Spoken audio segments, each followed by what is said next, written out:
हमने तो छोटा भाई कहा था किसी को, लेकिन भगवान कृष्ण ने जब कहा, युद्ध चल रहा था महाभारत का, ये प्रकरण पूरे विश्व के सनातनियों को याद है। भाई राम मंदिर का भी विरोध करने लगे, छपरा से आवाज आई, राम मंदिर का विरोध किए कि वहां हॉस्पिटल बनना चाहिए। जहां सनातन के विरोध में कोनो बात भाई, जहां हिंदू विरोधी, हमारी आस्था हमारी माँ है, माँ जानकी माँ है। आप माँ राम मंदिर के लिए आप कह रहे हैं, वो आवाज अब मंदिर बन गई बा तो कहता कि वहां हॉस्पिटल बनता। इन लोगों की जमानत आप जब्त कर देना। जो भी सनातन विरोधी बात कर रहा है, जो भी माँ बहन की सुरक्षा के साथ खिलवाड़ कर रहा है, हमारे सनातन हमारे इतिहास को, जड़ों को उखाड़ के फेंकना चाहता है, उन लोगों को आप लोग पनपने ना दे। आप सुन लाई बात, इससे पता चलता है मानसिकता क्या है। इससे पता चलता है कि इन लोगों के लिए खाली वो समुदाय एक वोट बैंक की राजनीति है, और वो समुदाय अब जाग जाना चाहिए। वो समुदाय नीतीश जी के साथ रहा है, मोदी जी के भी साथ रहा है। मुस्लिम समुदाय की महिलाओं ने मोदी जी को वोट दिया है, तब ना इतनी सीट मिलती है, तब ना तीसरी बार प्रधानमंत्री बना। वो समुदाय अब जाग जाए। बहुत बड़ा वेकअप कॉल है मुस्लिम समुदाय के लिए कि देख लीजिए, आप लोग सिर्फ वोट के लिए इस्तेमाल होते रहे।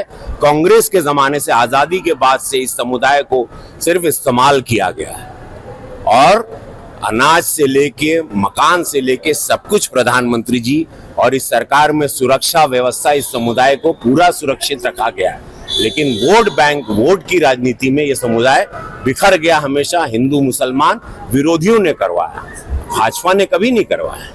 कल आप जा रहे हैं छपरा चुनाव प्रचार में, वहां से आपके छोटे भाई चुनावी मैदान में खेसारी लाल यादव। देखिए, भगवान कृष्ण ने, हमने तो छोटा भाई कहा था किसी को, लेकिन भगवान कृष्ण ने जब कहा, युद्ध चल रहा था महाभारत का, ये प्रकरण पूरे विश्व के सनातनियों को याद है, और पूरा बिहारो सुन ले।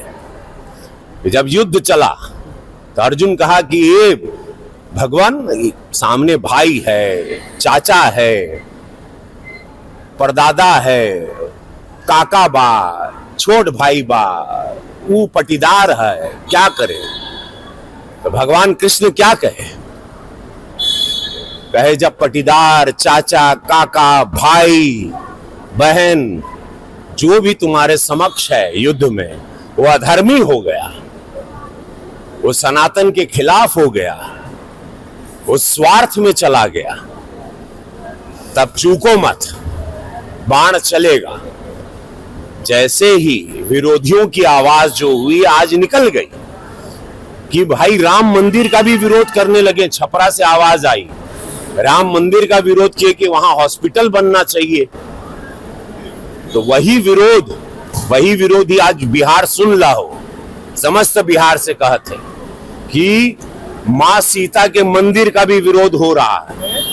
यही विरोध, यही पार्टी, यही विरोधी चेहरे यूपी में भी किए, लेकिन मोदी जी, योगी जी कड़क वहां खड़े रहे, पूरा सनातन धर्म खड़ा रहा। माननीय सुप्रीम कोर्ट ने सब कुछ पक्ष को देखा, और वहां भव्य मंदिर 500 साल बाद बना।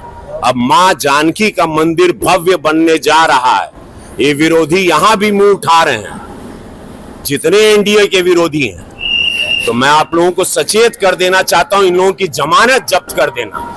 जहां सनातन के विरोध में कोनो बात भई, जहां हिंदू विरोधी, हमारी आस्था हमारी माँ है, माँ जानकी माँ है। आप माँ राम मंदिर के लिए आप कह रहे हैं, वो आवाज अब मंदिर बन गई बा तो कहता कि वहां हॉस्पिटल बनता, तो वहां लोग इलाज कराते हर समुदाय के लिए, ये बात कर रहे हैं। और मतलब उससे पता चलता है ये लोग क्या थे पहले। भोजपुरी सिनेमा को, भोजपुरी में काम करके, हिंदुत्व का नाम लेके सब कुछ किए, कमाए, खाए। आज भोजपुरी इंडस्ट्री बंद हो गया। भोजपुरी इंडस्ट्री जो हम राष्ट्रीय पुरस्कार दिलवा के चले थे, इन लोगों को मशाल दिए थे, और हम थोड़ा सदन में गए। हम सदन में क्या चले गए, इन लोगों ने भोजपुरी को बेच दिया। इन लोगों से पूछना चाहिए भोजपुरी इंडस्ट्री क्यों बंद हो गई, क्यों काम बंद हो गया। कि जहां मेरी फिल्में उसी छपरा या पूरे बिहार में सिल्वर जुबली होती थी, वहां आज एक दर्शक नहीं है। उसका कारण कौन है?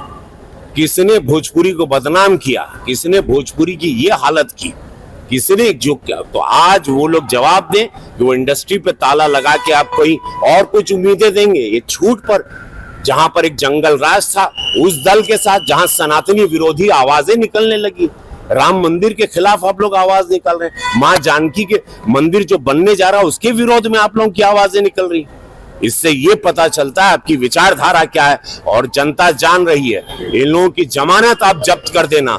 जो भी सनातन विरोधी बात कर रहा है, जो भी माँ बहन की सुरक्षा के साथ खिलवाड़ कर रहा है, हमारे सनातन, हमारे इतिहास को, जड़ों को उखाड़ के फेंकना चाहता है, उन लोगों को आप लोग पनपने ना दें।